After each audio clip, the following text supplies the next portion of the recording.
É preciso explicar por que o mundo de hoje, que é horrível, é apenas um momento do longo desenvolvimento histórico. E que a esperança sempre foi uma das forças dominantes das revoluções e das insurreições. E eu ainda sinto a esperança como minha concepção de futuro.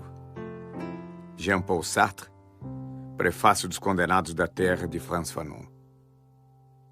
A clarividência é uma virtude que se adquire pela intuição, mas sobretudo pelo estudo. E quer dizer, tentar ver a partir do presente o que se projeta no futuro. Descolonizar é olhar o mundo com os próprios olhos, pensá-lo de um ponto de vista próprio. O centro do mundo está em todo lugar. O mundo é o que se vê de onde se está.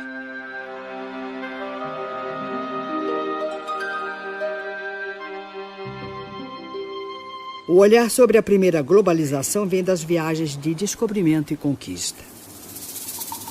Os imensos territórios conquistados não estavam desocupados. Em apenas um século, entre 1500 e 1600, dos 80 milhões de nativos existentes na América pré-colombiana, 70 milhões foram exterminados. 2.000 línguas desapareceram com eles. Tupis, quechuas, mapuches tiveram seus territórios ocupados e demarcados arbitrariamente, ignorando-se povos, culturas, línguas, religiões, para facilitar a dominação e o saque de suas riquezas. Os 10 milhões de africanos transplantados para o Brasil, depois de séculos de escravidão nas plantações de cana, de café e nos garimpos das Minas Gerais, ficaram abandonados à própria sorte. A primeira globalização do colonialismo se caracterizou pela ocupação territorial. A segunda globalização começa no fim do século XX, marcada pela fragmentação dos territórios.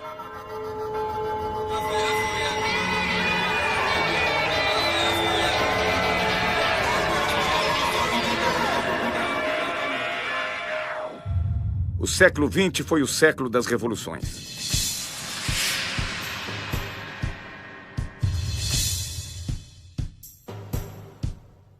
As revoluções tecnológicas transformam as novas conquistas em sonhos de um mundo melhor.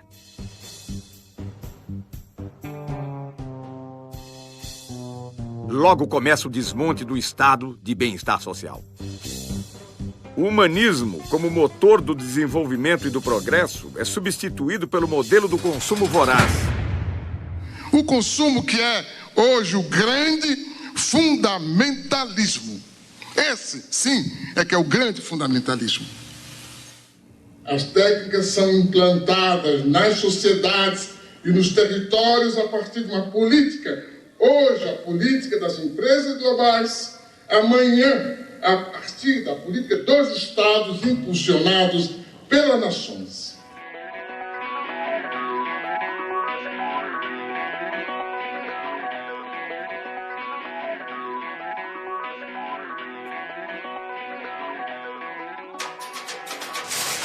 Dia 04, né? 4. Eu nunca pensei que ia chegar lá.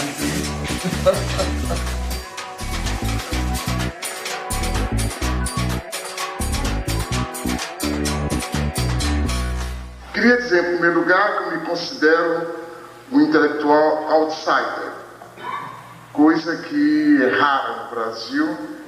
Não pertenço a nenhum partido, não pertenço a nenhum grupo, inclusive grupo de intelectuais, não respondo a nenhum credo, não participo de qualquer militância.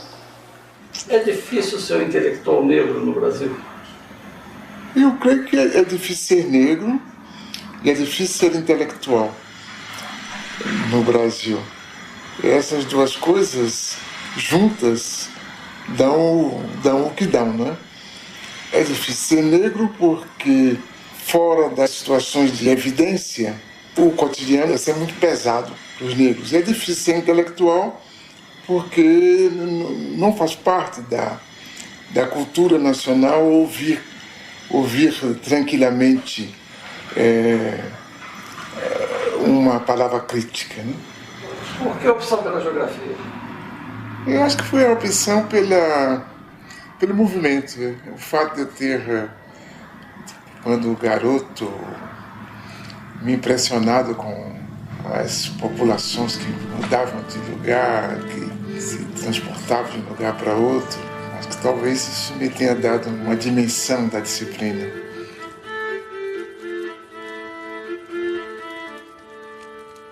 E o meu gosto pela história, sobretudo pela história do presente, me levou também a valorizar todo o processo contraditório. De modo que, não sendo um marxista ortodoxo, eu tenho medo disso, tenho medo dos marxistas ortodoxos, que eu creio que toda doutrina que não se busca renovar, ela corre o risco de se tornar uma religião, um dogma, por conseguinte de emburrecer e não esclarecer. Desse modo eu me considero um marxista, ou se quiser, um marxizante. Ainda hoje? Ainda hoje, sobretudo hoje, porque com a globalização, o que sobrou do socialismo, fundado em realidades profundas, como no caso da China, por exemplo, e o mundo ocidental, que nós aprendemos mais a conhecer e a analisar e a interpretar, se tornou todo ele capitalista. Então, se tudo se torna capitalista, obrigatoriamente a contradição se instala, né?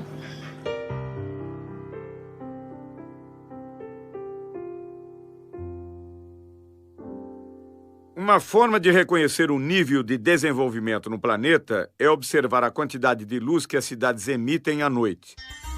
A foto de satélite revela um nítido contraste entre o desenvolvimento ao norte e ao sul da Terra. A renda dos 500 indivíduos mais ricos do mundo é superior aos ganhos dos 416 milhões mais pobres.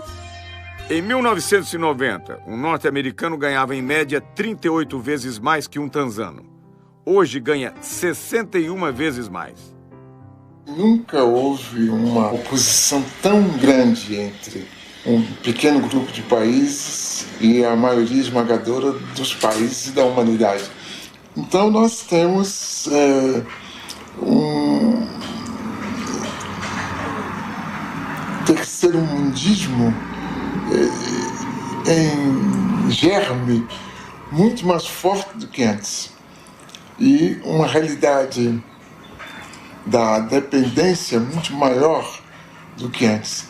E talvez por aí é que vai surgir essa possibilidade de a gente construir um mundo de outra forma. De fato, se desejarmos escapar à crença de que esse mundo assim apresentado é verdadeiro, e não queremos admitir a permanência de sua percepção enganosa, devemos considerar a existência de pelo menos 3 mundos num só. O primeiro seria o mundo tal como nos fazem vê-lo, a globalização como fábula. O segundo seria o mundo tal como ele é, a globalização como perversidade. E o terceiro, o mundo como ele pode ser, uma outra globalização. Nunca na história da humanidade houve condições técnicas e científicas tão adequadas a construir um mundo da dignidade humana. Apenas essas condições foram expropriadas por um punhado de empresas que decidiram construir um mundo perverso. Cabe a nós fazer dessas condições materiais a condição material da produção de uma outra política.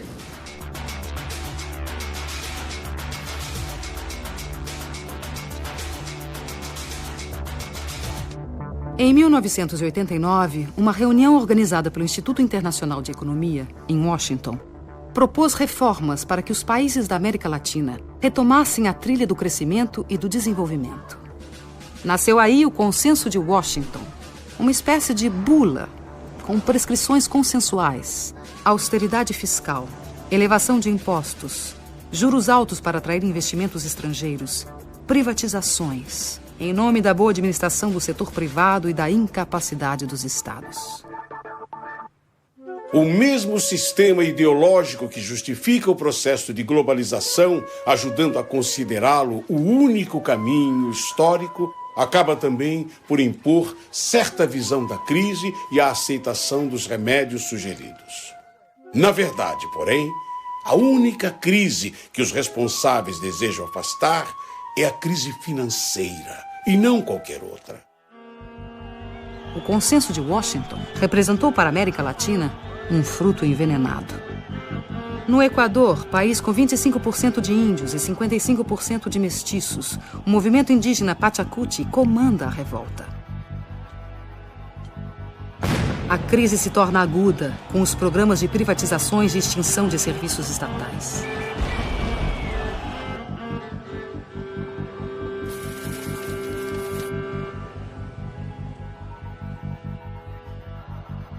Em janeiro de 2000, a completa dolarização da economia provoca um grave levante popular que termina 15 dias depois com a queda do presidente.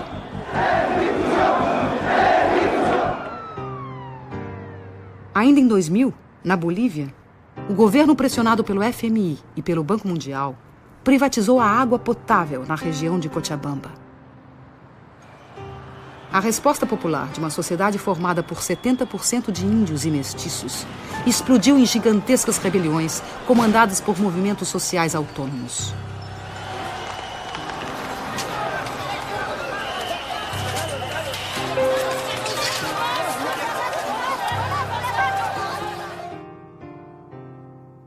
O governo perdeu o controle e reagiu como de hábito. A morte de um jovem comoveu o país.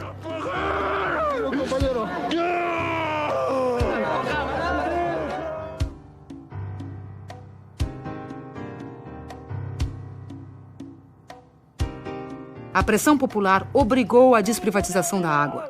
A decisão e a luta de homens, mulheres, niños e ancianos de todo o povo de Cochabamba. Este es un primer paso que se ha dado, muy pequeño pero importante, de la significación que tiene la democracia.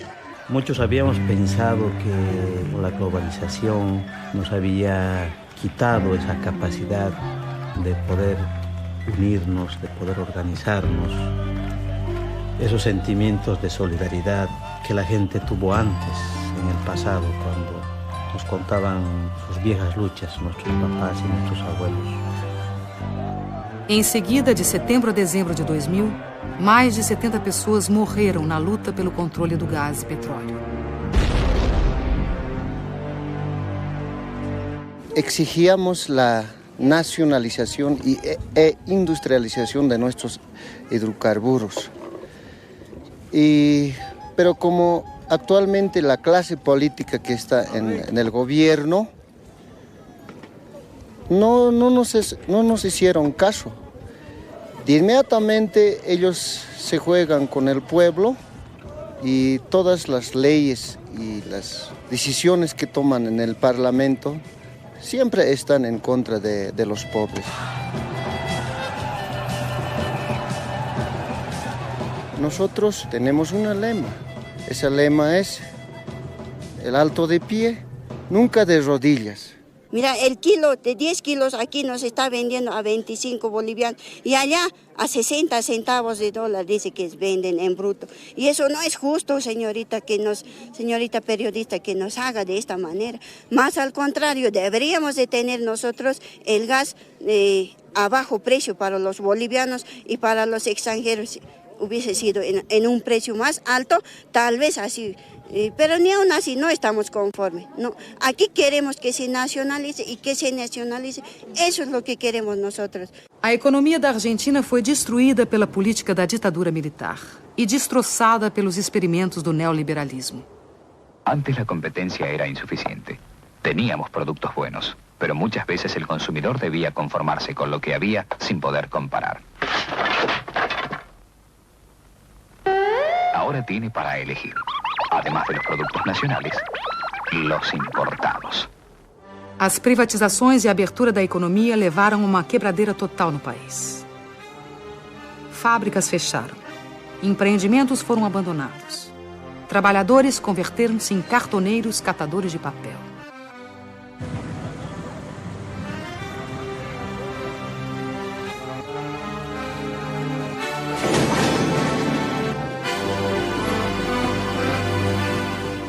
O panelaço no final de 2001, que derrubou 3 presidentes da República em 2 semanas, levou às ruas cidadãos da classe média que, da noite para o dia, pela desdolarização da economia, tornaram-se os novos pobres do país. Estamos llenos de canallas, atorrantes, vendepatria, sinvergüenza. Menem, Cavallo, de la Rúa, Dualde, todo Rucao. Es peor que lo que han hecho los bancos extranjeros. Porque estos tipos han vaciado a las empresas argentinas y han dejado sin trabajo a los argentinos que se están muriendo de hambre, querido. Los argentinos tienen que hacer conciencia y estar en la Plaza de Mayo y no salirnos de allí mientras no echemos a todas estas ratas salvajes que están usurpando el poder. Son asesinos, igual que Dualde, son narcotraficantes, ladrones y todo lo que ustedes le puedan albergar, porque han destruido jubilados, familias completas, desocupados y a los trabajadores, a todos han destruido, le han robado los ahorros, así como me los robaron a mí, le robaron a todo el mundo, no tienen vergüenza, son la vergüenza mundial.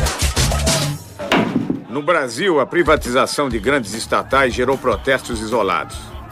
O país entrou às cegas na modernidade.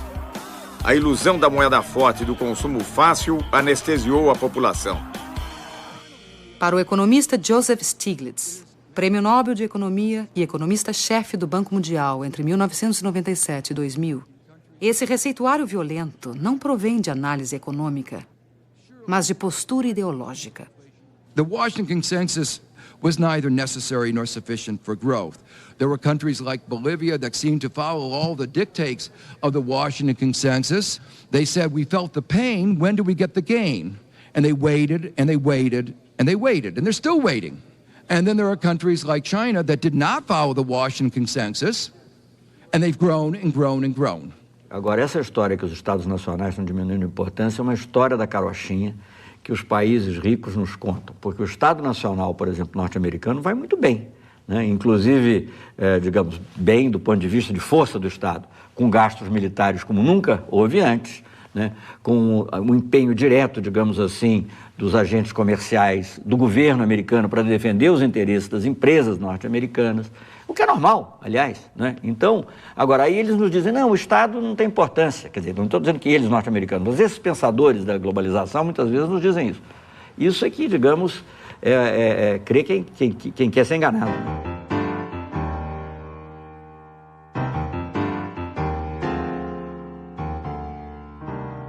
O que nós estamos estudando aqui é, sobretudo, essa relação entre globalização, isto é, o grande dinheiro, a grande informação e o território. O território como matriz da vida social, econômica e política. A Boeing, maior montadora de aviões do mundo, é bom exemplo do fornecimento em rede planetária. O modelo 777 recebe componentes de 322 fornecedores em 38 países. E suas 3 milhões de peças, do rebite à turbina, são fabricados por 1.700 intermediários em 37 nações. De onde prosseguem para Everett, onde a Boeing tem o maior edifício industrial do mundo.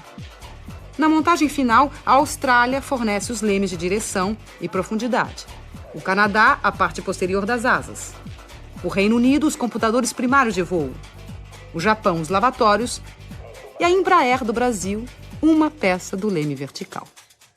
As grandes empresas são esse centro frouxo do mundo e que, escapando ao controle dos estados e que se distanciando de uma relação mais obrigatória com os territórios, acaba por lhes permitir uma ação sem responsabilidade. As grandes empresas não têm responsabilidade social, não têm responsabilidade moral sobre tudo, e é por isso que desorganizam os territórios, tanto socialmente como moralmente. O filme Corporation, dos cineastas canadenses Mark Akbar, Jennifer Abbott e Joel Beckham, denuncia a exploração de mão de obra no terceiro mundo. Trata-se de uma divisão internacional de trabalho injusta e desigual. Distribuição de mais pobreza para os pobres e concentração de mais riqueza para os ricos. A Nike transferiu sua produção industrial para países onde não há limites para a exploração de mão de obra. Contabiliza o tempo de trabalho de seus funcionários em frações de segundo. Assim, mascara os verdadeiros valores dos salários pagos. O diretor do Comitê Nacional do Trabalho norte-americano, Charles Kanahan, denuncia a divisão do trabalho na globalização, que distribui migalhas mundo afora enquanto elimina empregos nos Estados Unidos. To make this stuff concrete as possible, we purchase all of the products from the factories that we're talking about. This shirt sells for $14.99, and the women who made the shirt got paid 3 cents. Liz Claiborne jackets made in El Salvador. The jackets are $178, and the workers were paid 74 cents for every jacket they made. Alpine car stereos, 31 cents an hour. De fato, para a grande maioria da humanidade, a globalização está se impondo como fábrica de perversidades. O desemprego crescente torna-se crônico. A pobreza aumenta e as classes médias perdem em qualidade de vida. O salário médio tende a baixar. A fome e o desabrigo se generalizam em todos os continentes. A fila na Marquês de Sapucaí, no Rio de Janeiro, não é para assistir a nenhum desfile de escola de samba, mas simplesmente para conquistar uma vaga para a gari da empresa pública de coleta de lixo da cidade. A abertura dos portões revela a angústia dos que lutam por um emprego estável e seguro nesta globalização, onde os de baixo, a cada dia que passa, trabalham mais com menos direitos.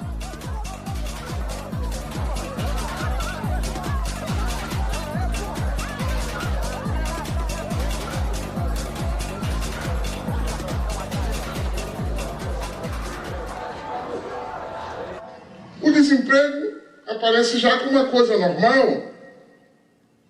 Os arautos da globalização e o aparelho de Estado explicam que o desemprego é uma condição para chegarmos a mais globalização. Por conseguinte, soframos.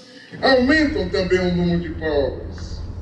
Há mais 600 milhões de pobres hoje do que em 1960. 1,5 bilhão de pessoas ganham menos de $1 por dia. E diante disso, a pobreza é tratada com naturalidade. Alô, amigo, alô, chefia. Seu futuro não pode ser decidido à revelia. Lembra daquele tempo em que seu salário ainda valia mais ou menos 50 anos, eu diria. Alô, amigo, alô, chefia. Seu futuro não pode ser decidido à revelia. Se o presente é omisso, aí fica difícil. Tem que botar a mão na massa, dar um jeito nisso. A humanidade se divide em 2 grupos. O grupo dos que não comem e o grupo dos que não dormem, com receio da revolta dos que não comem. Josué de Castro, em Geopolítica da Fome. A gente descobriu uma coisa importante, que a gente produz muito mais comida do que pode comer. E tanto que na Europa, a comunidade europeia dá prêmio a quem deixa de produzir comida. E castiga quem produz mais do que as cotas estabelecidas. Quer dizer, a questão da fome não é a questão de produção de alimentos, é a questão de distribuição. Isso a gente viu quando de certas epidemias de fome na África e na Ásia, os Estados Unidos se recusando a dar ajuda alimentar se certas condições políticas não fossem preenchidas. No caso do próprio Brasil, se há uma parte da população que não come corretamente, Isso é culpa unicamente da forma como nós organizamos a sociedade. Não é que não haja alimento, não é que não se possa distribuir os alimentos. Apenas nós decidimos que alguns não devem comer, porque acaba por ser uma decisão, que se depois de tantos anos a gente aceita tranquilamente continuar discutindo a questão da fome, que me parece uma vergonha. A fome já não nos surpreende. Convivemos com ela cotidianamente, entorpecidos pela realidade que nos cerca. Caso o receituário do Banco Mundial seja seguido, teremos que aprender a conviver com a morte pela sede. There is a move right now to take over all the water resources worldwide. They are calling it, the transnational corporations are calling water blue gold. Hoje, mais de 1,5 bilhão de pessoas em todo o planeta não têm acesso à água. Mais de 3 bilhões de pessoas utilizam água sem tratamento, o que provoca diariamente a morte de 30 mil indivíduos no mundo. Nos últimos 10 anos, as transnacionais da água orquestram uma estratégia de controle do planeta. Empresas do setor têm suas ações fixadas em bolsas de valores dentro da lógica financeira, que nada tem a ver com a lógica da solidariedade.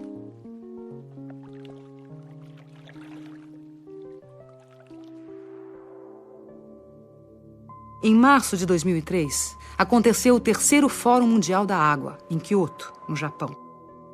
Na pauta da discussão estava o tema da privatização dos recursos hídricos. Na mesa, os presidentes de multinacionais da água, ministros de relações exteriores, representantes do movimento popular e o diretor administrativo do Banco Mundial, Peter Voigt.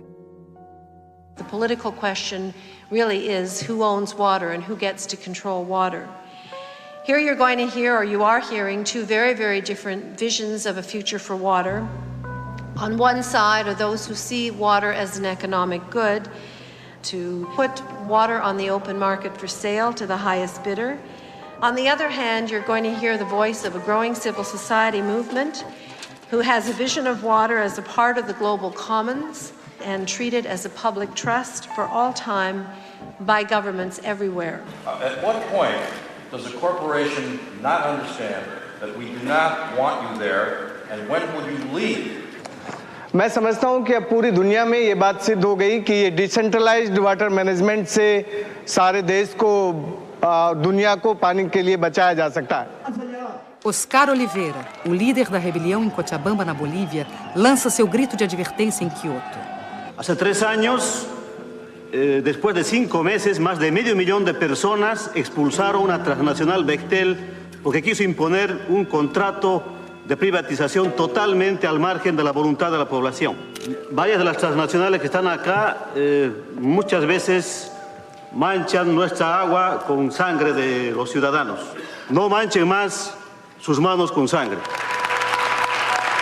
Contra todas as evidências da injustiça, o representante do Banco Mundial insiste na política de privatização. Somebody has to pay for water, ladies and gentlemen. And I think we have come up with some practical choices. We haven't covered everything, as some of the speakers said. But in order to come up with the investments which are needed for the poor, and I agree 100% that we have to find ways of serving the poor in a way that they can afford the water. O tom ameaçador do discurso é contestado pelos representantes dos movimentos populares do mundo inteiro.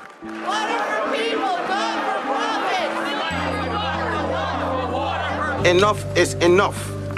I see this report as nothing short of an attempt to package poverty for money and for profit. El agua es un patrimonio de la humanidad, es un patrimonio de los seres vivos y nadie puede apropiarse del agua. Por lo tanto, la sociedad civil dice que aquí no hay acuerdo.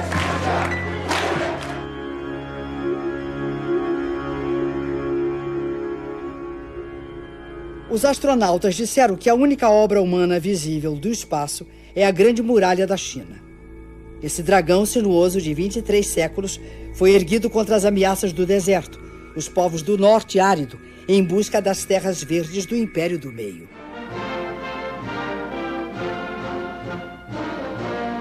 O sonho comunista do internacionalismo proletário, incentivado pela Revolução Soviética de 1917, foi aos poucos substituído pelas barreiras construídas em torno da cortina de ferro.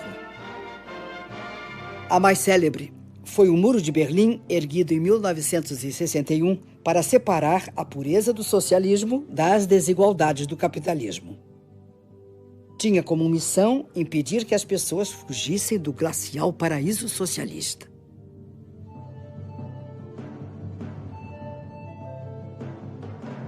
Os muros da Internacional Capitalista são sólidos e bem delineados. Enquanto permitem a circulação livre das mercadorias, dinheiro e serviços, proíbem o livre tráfego dos indivíduos. A Europa levanta barreiras contra a presença indesejada de forasteiros em seu território.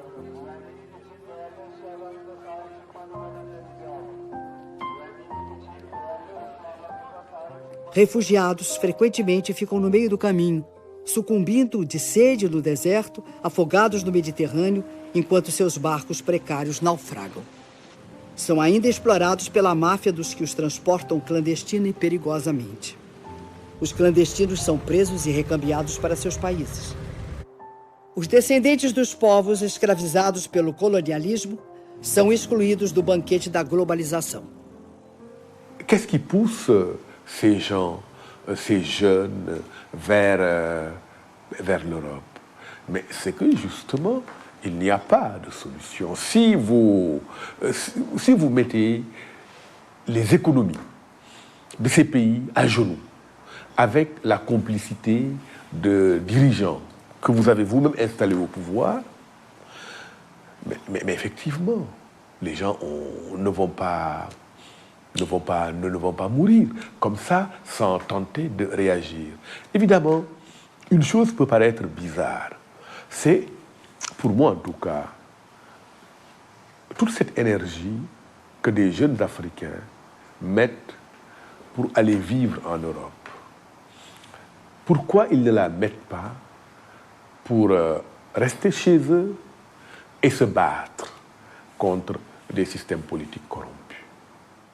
Nos Estados Unidos, saltar cercas, cruzar rios ou atravessar desertos para vencer os muros que separam a fome do emprego pode provocar muito mais que ferimentos. Podem representar a prisão ou a morte. Armas que mais parecem sair de filmes de ficção científica são utilizadas para impedir a imigração não desejada. As barreiras naturais, o Rio Grande, o deserto e a polícia de fronteira se encarregam do resto. O presidente da República dos Estados Unidos elogia a eficiência do controle de fronteiras para impedir a entrada de brasileiros. Thanks to our actions, Brazilian illegal immigration dropped by 90%. Este controle já custou muitas vidas dos que sonharam um dia fazer a América. Teríamos que recomeçar o debate da civilização, que a gente abandonou. A gente passou a debater o crescimento econômico, né? Se vamos aumentar os juros, se vamos diminuir, se vamos facilitar um pouco de inflação ou não. Mas a civilização na própria quase que não é objeto de discussão. E isso abre espaço para qualquer forma de barbárie como essa, pela qual a gente deixa morrer crianças, e velhos, e adultos, tranquilamente.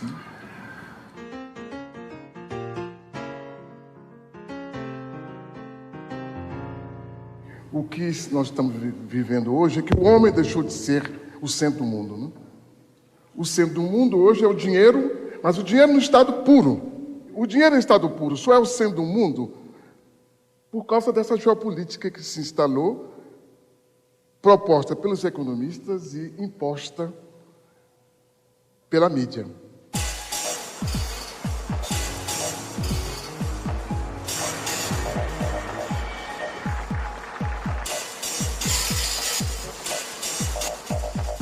Davos, estância situada nos Alpes suíços, imortalizada por Thomas Mann, na Montanha Mágica.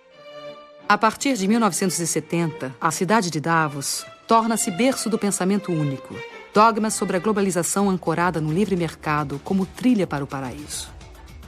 A antropologia moderna registra aí o surgimento do Homo Davos, que apregou o fim da história e propõe a criação de fundos para anestesiar a pobreza. I'd like to offer you $10,000 to help buy you some bed nets. Would anyone else like to be on a team with me and stand up and offer some money and help him as well? 50,000. Thank you. Would anyone else like to stand up and help President Nkapa? President Nkapa needs help today. So if you could just stand up in the room, if you'll be on a team with me, just stand up in the room if you'll help President Nkapa today, because he needs help today. A chamada mídia, ela tem um papel de intermediação que a gente talvez não possa dizer que é inocente, mas não parte dela realmente, ou não é dela o poder. O poder é de um pequeno número de agências internacionais da informação, estreitamente ligadas ao mundo da produção material, ao mundo das finanças, e que controla de maneira extremamente eficaz a interpretação do que está se passando no mundo, né?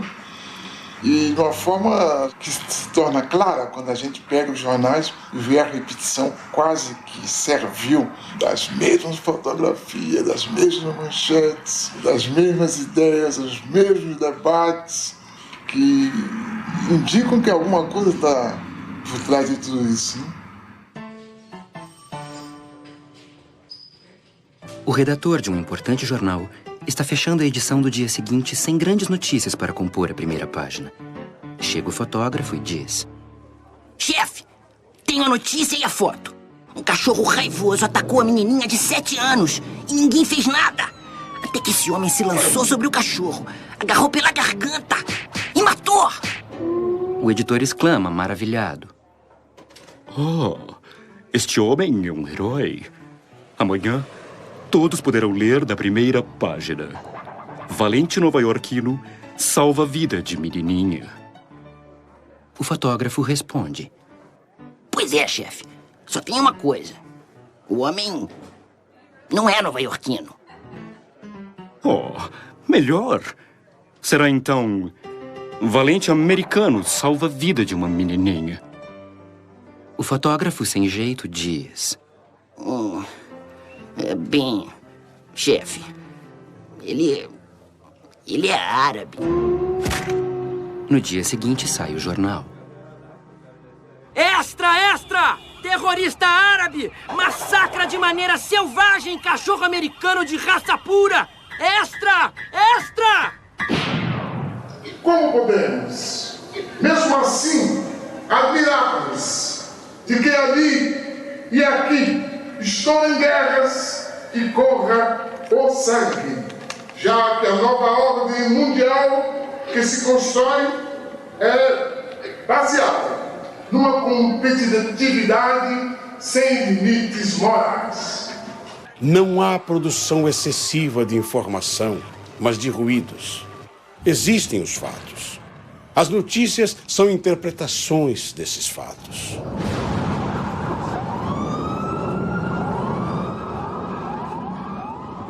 Como as grandes agências de notícias pertencem às grandes empresas, os acontecimentos são analisados de acordo com os interesses pré-determinados.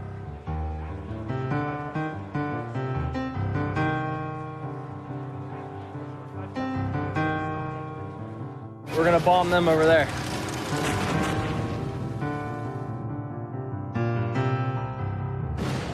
Muitos dos economistas que escrevem jornais publicam diariamente o desejo das empresas das quais são consultores.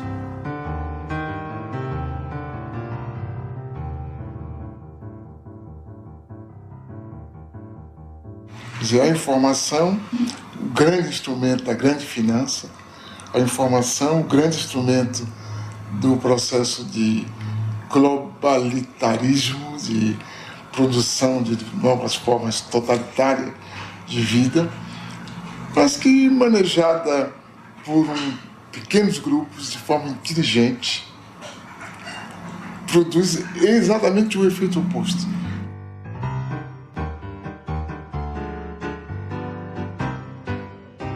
Carlos Pronzato é um poeta, trotamundo dessa nova revolução.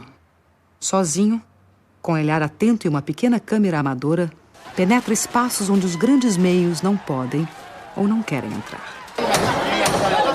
Na Bahia, filmou ocupações de casas abandonadas. E eu estou aqui com esse trabalho social para fazer uma instalação elétrica para o pessoal, porque o pessoal são carentes e não tem condições de pagar, e nós estamos aí. Sobre a ocupação de uma fábrica falida, mostrou o simples desejo do trabalho. Nos quedamos esperando a la empresa, a los patrones que nos trajeran algo. No aparecieron. Teníamos miedo, ¿viste? Bueno, después nos sentábamos ahí, los vecinos nos ayudaban porque no teníamos plata para viajar, no teníamos plata para comer, para nada. Y un día dijimos, bueno, ¿qué vamos a seguir acá sentados esperando que vengan ellos? Entonces empezamos a trabajar, a producir y a vender. Y así, ¿viste? Seguimos. Seus filmes correm mundo afora. Em escolas, sindicatos, pequenos cinemas, seguem globalizando um outro olhar sobre os fatos, sobre as lutas, sobre esse novo tempo. Eu resolvi entrar de fato no movimento popular como uma ferramenta de transformação concreta que podia ser o vídeo, porque não é só filmar, sino estar inserido dentro do movimento. Como eu me considero um manifestante com câmera, então eu tenho que estar aí trabalhando dentro do movimento popular ativamente. Latinoamérica é um polvorim apto para um Bakunin chegar e perguntar onde que está acontecendo e ele ir e tentar ou filmar, ou escrever, ou incitar, ou trabalhar nisso. Então, minha utopia é um pouco essa. É você não entrar na corrente, na onda do não é possível fazer nada, porque nada será possível. E você continuar trabalhando. Eu acho que um pouco que faço está dentro de um projeto utópico de realizar, pelo menos naquele breve período de vida que nós temos, uma pequena obra que pode servir a alguém, tanto agora quanto depois. Eu acho que esse fenômeno vai se multiplicar. Quer dizer, por enquanto há uma coerção muito grande contra essas formas, que são praticamente limitadas no seu elan renovador, pela falta de recursos financeiros, pela legislação que favorece a vida dos gigantes. Mas eu creio que, como há uma demanda que vem de baixo e que é muito forte, é explosiva, a gente vai certamente daqui a pouco ter outra coisa.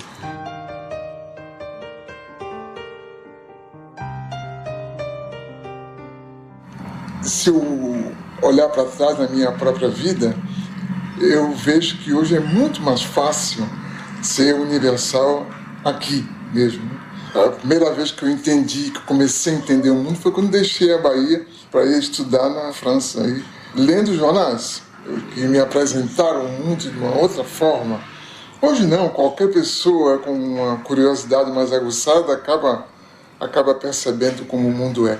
Acho que essa que é outra grande novidade, acho, do nosso tempo, e que vai permitir que, sem abandonar o que a gente é, indígena, a gente seja perfeitamente universal.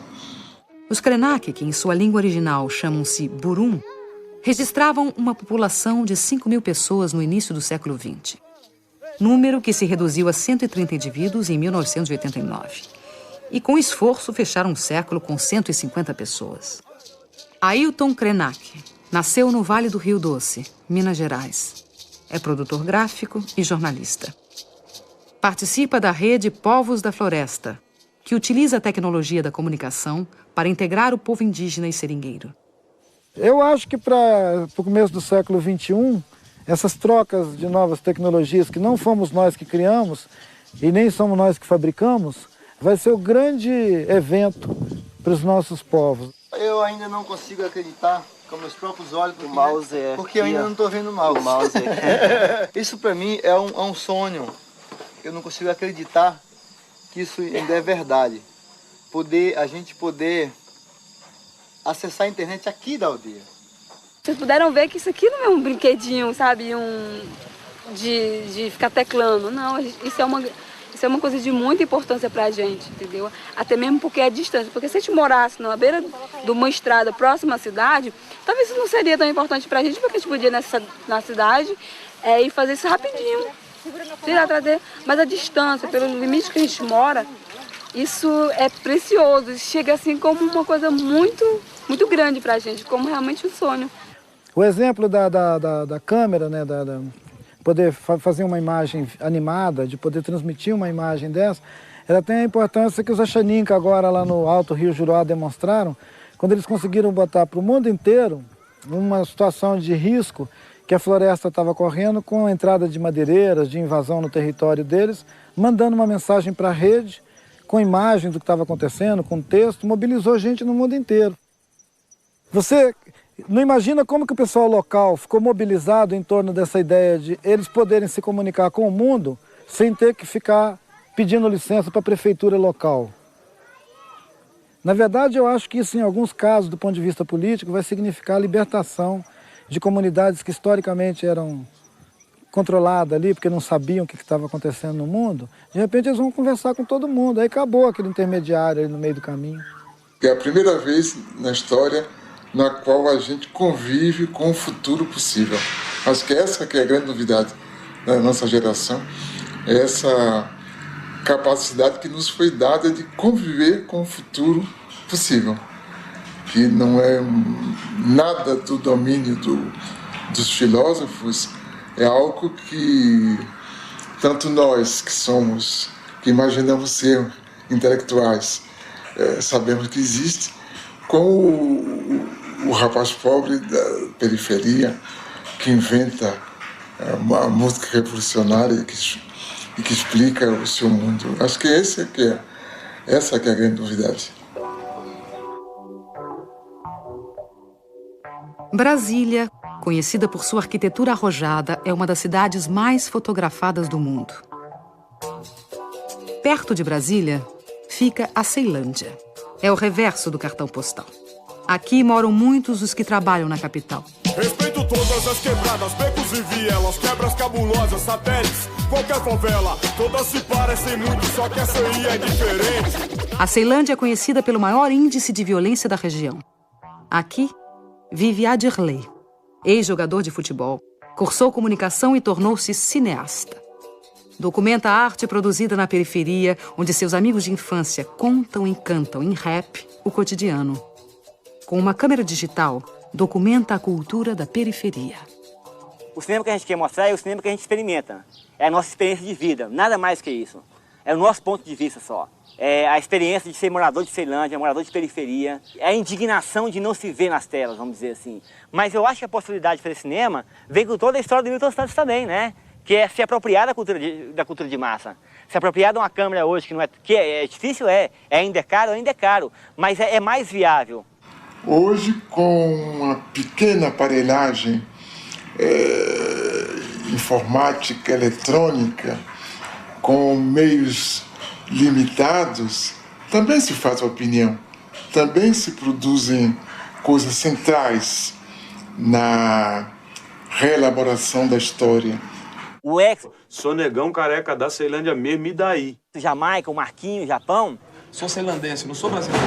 Eles já fazem as bases dele no fundo de quintal aqui, numa casa como essa aqui. A gente se mirou nisso para iniciar esse processo de cinema. Então vamos tentar fazer também um cinema que tenha como exemplo o modo de produção do rap. Parceira subia mandando um recado. Aqui é foda, mas irmão, eu amo essa porra. Ceilândia Norte, resistência, velho, eu tô de boa. Eu curto música de preto, eu curto rap nacional, eu não curto black music.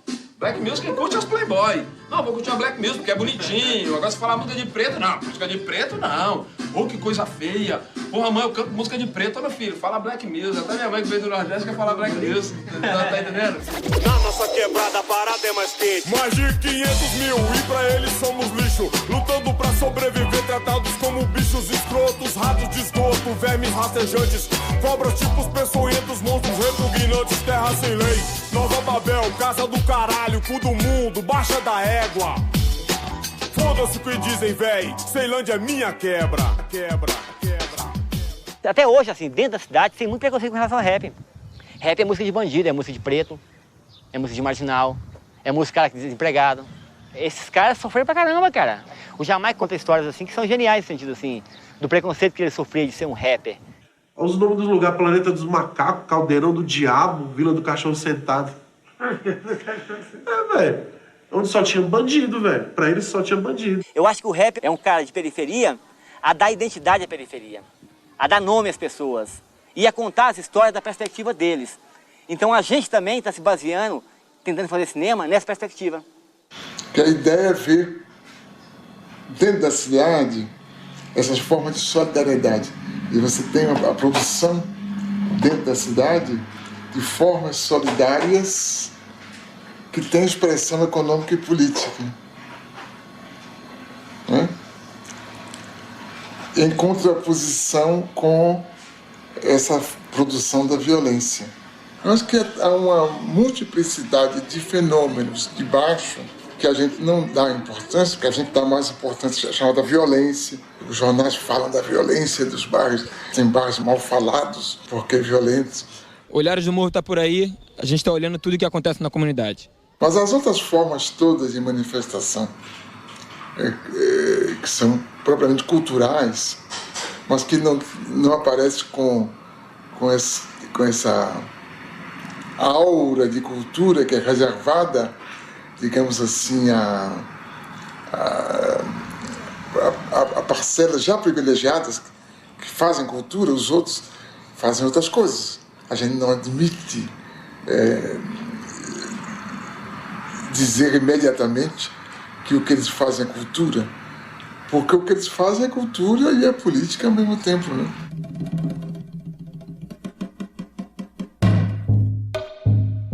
Japeri é um município, é o segundo município mais pobre do estado do Rio de Janeiro, e a gente, através do cinema, a gente pode expressar esse nosso movimento, às vezes as coisas que a gente não concorda que tem aqui, a gente joga no cinema e tenta mudar essa realidade. Aqui, acima de tudo, é a superação, de utilizar o que a gente tem na mão e superar até esses mesmos índices de pobreza. E a gente utiliza de pedaço de madeira para fazer grua, de cabo de vassoura para fazer o tripé. Na coletividade, a gente consegue fazer cinema na Baixada Fluminense. A gente partiu de uma necessidade de um resgate da memória e do folclore daqui do município de Japeri. E utilizando numa ficção, que é o marido chegando em casa bêbado e dando satisfação para sua esposa porque chegou bêbado. E a satisfação que ele dá é a partir do folclore de Japeri.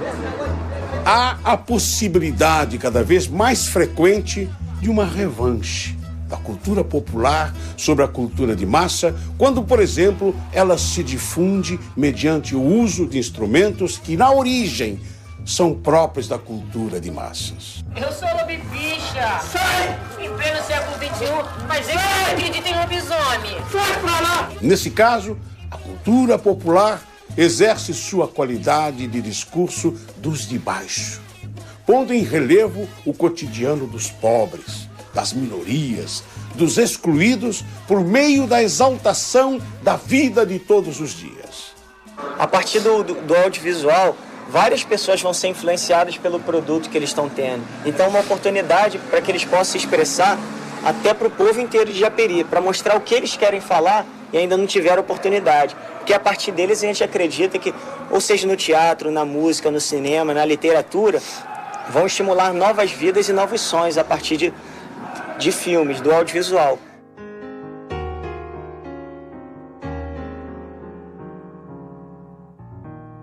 Eu estou seguro de que o período tecnológico da história do homem está terminando.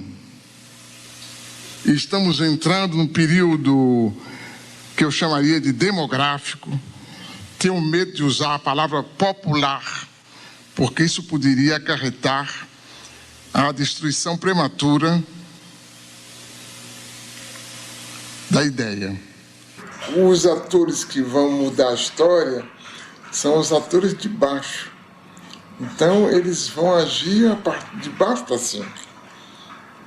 Os pobres em cada país, os países pobres dentro dos diversos continentes, os continentes pobres face aos continentes ricos. De tal forma, nós não vamos ter uma evolução sincronizada como essa, digamos assim, do processo de globalização. Haverá explosões aqui e ali, em momentos diferentes, mas que serão impossíveis de conter.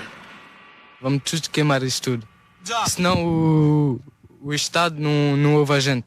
Eu acho que quando a gente abre um jornal, ou olha a televisão, se a gente pode interpretar o que está por trás de tudo isso, a gente já vê que são outras formas de explosão ligadas à religião. Por exemplo, essas religiões aguerridas, como os muçulmanos, né? Que têm uma formidável força intelectual e moral também nisso, face à nossa civilização greco-ocidental. Esse combate silencioso que é feito, por exemplo, por esse 1 bilhão e 100 milhões de pessoas na Índia, cuja formidável preocupação é a produção do conhecimento, e que a gente nem sabe direito que eles têm essa religião do conhecimento, né? Que eles utilizam em benefício da sua própria nação. Essa outra coisa extraordinária que é a China, né? Que a gente imagina que está se tornando capitalista, mas que na realidade está usando ao seu modo os instrumentos que o nosso tempo oferece. Acho que todas essas formidáveis mudanças é que vão garantir essa produção de um mundo novo. Nos últimos 25 anos, a economia da China, país de 1 bilhão e 300 milhões de habitantes, vem crescendo a uma média de 9% ao ano. A China combinou o planejamento de Estado com mecanismos de mercado. Atraiu capitais externos e novas tecnologias. Essa reviravolta é resultado de pesados investimentos em técnicos e pesquisadores. Existem no país mais de 1.000 universidades.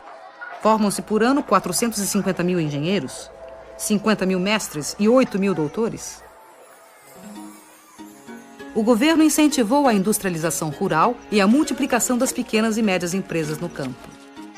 A ocupação agressiva do mercado ocidental com produtos chineses de baixo custo passou a preocupar os defensores do livre mercado. La globalizzazione va bene se le regole sono uguali per tutti.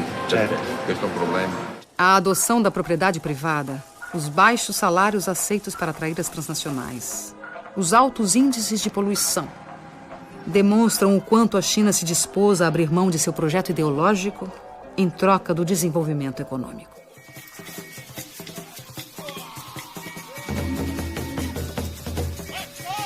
Devemos recusar categoricamente a situação a que os países ocidentais querem nos condenar.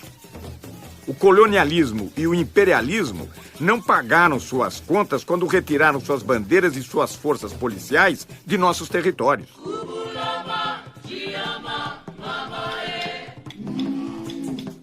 Durante séculos, os capitalistas estrangeiros se conduziram no mundo subdesenvolvido como verdadeiros criminosos. Frantz Fanon, Condenados da Terra, 1961. The problems in Africa did not start in Africa. Those problems are caused from people outside Africa coming in, doing this, doing that, setting one group against another group so that they can fight. And while they are fighting, these outsiders are coming in, taking over. You bring in guns. You give them to one group. You make them really hate this other group. So they start fighting, killing each other. Now, after the fighting and the slaughter really gets started, they come in as peacemakers. Africa is still the richest continent on the face of this earth. And yet, look at the suffering. These children are among thousands forced to work in gold mines in Niger, one of the African countries neighboring Benin. Conditions are appalling, the physical risks enormous. but activists say it's just the tip of an iceberg. It's an issue that has now received some international attention. Tragically, it won't be enough to stop the traffic in child slaves. Quand on écoute les gens, on a parfois l'impression que vraiment le monde, le fameux village planétaire, est un endroit où tout se passe bien partout. Hein? Les sociétés sont prospères, il y a la justice, les droits sont respectés, il n'y a pas de corruption, il n'y a rien, sauf en Afrique. On a l'impression que tout est très bien partout, sauf sur le continent africain. Moi, je trouve ça bien drôle quand même. Je trouve ça extrêmement bizarre, cette façon de raisonner. Je crois que le monde entier ne s'est jamais porté aussi mal. On est bien conscient des mécanismes politiques qui sont à l'origine de nos difficultés sur le continent. Il me semble qu'un pays comme le Brésil doit quand même bien comprendre cela. Le public brésilien, après tout, il n'y a pas très longtemps, en Amérique latine, c'était la CIA qui installait les gouvernements, qui décidait du cours politique et économique dans les sociétés d'Amérique latine, dans les moindres détails. Eh bien, nous, ça revient d'ailleurs à la première question, nous ne sommes pas encore sortis de cette situation. Tú decías cuál va a ser el destino de América Latina. Yo no lo sé, pero sé cuál es el desafío. El desafío es, ¿vamos a convertirnos en la triste caricatura del norte? ¿Vamos a ser como ellos? ¿A repetir los horrores de la sociedad de consumo que está devorando el planeta? ¿Vamos a ser violentos? ¿Vamos a creer que estamos condenados a la guerra incesante? ¿O vamos a generar otro mundo diferente? Vamos a ofrecer al mundo un mundo diferente. Que yo creo que ese es el desafío que tenemos planteado. Hoy por hoy somos, la verdad, caricaturas bastante tristes de modos de vida que se nos imponen desde afuera. Y estamos gobernados por sistemas de poder que cada día nos convencen de que no hay virtud más alta que la virtud del papagayo, que no hay habilidad comparable a la habilidad del mono. El papagayo, el mono, los que imitan, los ecos de voces ajenas. Nós decidimos ser europeus, né? E insistimos em ser europeus, nos recusamos a pensar como nós próprios, porque achamos mais chique pensar como os europeus e os americanos.